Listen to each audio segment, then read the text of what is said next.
Okay then guys, what's going on? Cloud Plays here and welcome back to another video here on the channel, and today we're inside of Hogwarts Legacy with only a day remaining till the game's official launch. We have got so much coming out for this game. There are so many more details that we've got going in and something you really need to hear about, mainly because this is actually going to be a bit of a game changer. With that being said, if you haven't already, smash that beautiful blue thumbs up and subscribe with post notifications turned on. It'd be greatly appreciated, and when we hit 50,000 subscribers we're going to be doing a giveaway for an Xbox Series S plus a game of your choice, and if you want to get involved with it, head down to the description and follow me on either Instagram or Twitter. Make sure you're a subscriber here on the channel and leave a comment with your username and the platform you followed me on. With that being said, let's dive on in. So starting off, we're going to talk about talents. Now, talents are something that's been really big news over the last 24 hours inside of the Hogwarts Legacy community, and that's because you cannot respec them. So once you utilize your points into a specific talent, you can't change that. That is what you've got. Now, the issue that we've got in this is that you can't actually access all talents. When we look at the numbers based on a Reddit post that says builders beware, I made a list of all shown talents perks on leaked gameplay so you can plan your builds early. For calculations, Hogwarts Insider said that its max level is at 40, but your first 4 levels don't give any points. So you've got 36 talent points totaled supposedly, and each talent takes 1 point. There are a total of 48 talent perks to pick from, so points are limited, and it's in the introductory description of the talents menu. So yes, no respec according to Hogwarts Insider. Now this is where it gets a little bit questionable, because you've obviously only got 36 talents, 48 to pick from, which will mean that there is 12 that you will never have access to in that character build. There are 5 different trees you can go down. We've got the spells tree, which has 10 perks to it. The dark arts tree has 10 perks. The core tree has 16. Stealth tree has 4. And room of requirements tree has 8. So you've got 36 points to input into these, and as you can probably tell, we're going to be leaning into the heavier side of things for DPS, damage output, and just general over domination will be from mainly the dark arts tree itself. But we have got all of the tree breakdown, so again, if you don't want any spoilers, now is the point to leave the video. But we are going to be breaking this down for you guys right now. Inside of the spells trees, we have level 5, level 16, and level 22 different masteries. Incendio mastery, Accio mastery, Levioso mastery, Defindo mastery, Depulso mastery, and Confringo mastery, and that is just the level 5 perks that you can have. You can see on screen they do all sorts, from a ring of flames that go around you to a blast directly around you itself. Level 16 gets a bit more interesting, and level 22 is, well, it's pretty mental to be fair. Level 16 holds Glacius Mastery, Descendo Mastery, and Bombarda Mastery, and these are some really interesting ones, with the Glacius Mastery actually freezing an enemy damage shards outwards from the target. We also have Descendio, which a slam creates a damaging shockwave around your target, and Bombarda actually causes an explosive blast with a massive area of effect. Lo and behold though, when you get to level 22 inside of this skill tree, you can actually strike with the transformation spell Transform into Explosive Objects, which is just absolutely mental.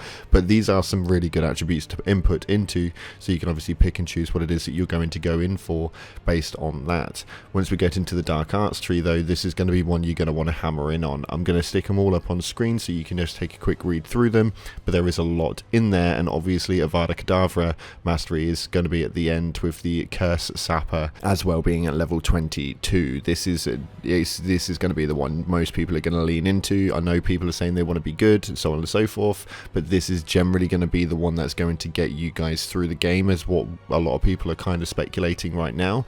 We have the main core tree, which is going to have all of like the other bits in the middle of things, such as Protego and Stupefy and the evasion absorption and stuff like that, basic casting, airborne absorption and stuff. There is a lot of things again inside of there, and these are going to be a lot of your normal casting points. So I feel like a lot of these are probably going to be things that you are going to need, with it being just a standard core tree. You're kind of going to have to pick between which ones you want if you're going to be leaning more into the dark arts or into even the stealth tree, which is what we've got here, which is obviously going to have a massive stealth effect, and the main one being the level 22, which is the Petrificus Totalis mastery, which the Petrificus Totalis emanates an area of effect that can impact nearby enemies. So that again is going to be quite useful, as apparently stealth is going to be used quite heavily in this, although we now have a tree for room of requirements, which somewhat irritates me a little bit, mainly because I feel like that should be a whole other attribute and we shouldn't actually have to have a skill tree for that. That's just something that we should have access to with full attributes available, but that's just neither here nor there. These again are all on the screen. These obviously enable you guys to have a different potency for invisibility potions. It means that you can have the maximum potion potency and stuff like that, and just actually being able to brew potions and stuff to their maximum potential.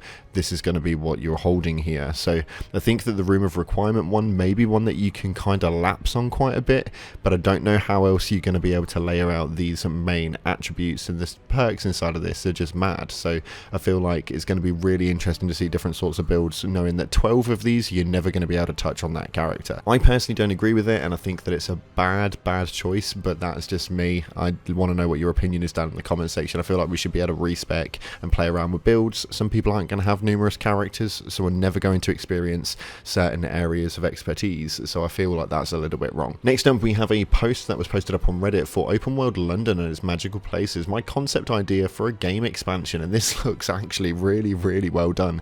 The only reason we're showing you guys this is just because how well impressive this actually is based on his concept. We've obviously got the Ministry of Magic, we've got the main London that's got style art there as well, and we've got Diagon Alley, which is a really clever sort of concept for a game expansion. And we don't know what this game is going to be going into, whether we're going into a double sequel and having a Hogwarts Legacy 2 per se, or if it's going to be delving into the DLC franchise side of things and being able to put additional products into the outstanding game. We'll have to wait and see how that one goes, but I just thought this was a cool twist. And to stick a positive spin on today's video, we actually have obviously had some of the information revolved around the actual game itself, and apparently we're going to be able to enter all buildings. Now, being able to enter all buildings may not sound very interesting to a lot of people, but for those of you guys who play open world games, RPGs and all of that sort of stuff, that is a massive rarity, and being able to actually explore absolutely everywhere is not something that we see very often inside of these open world games, and there is generally quite a lot of restrictions to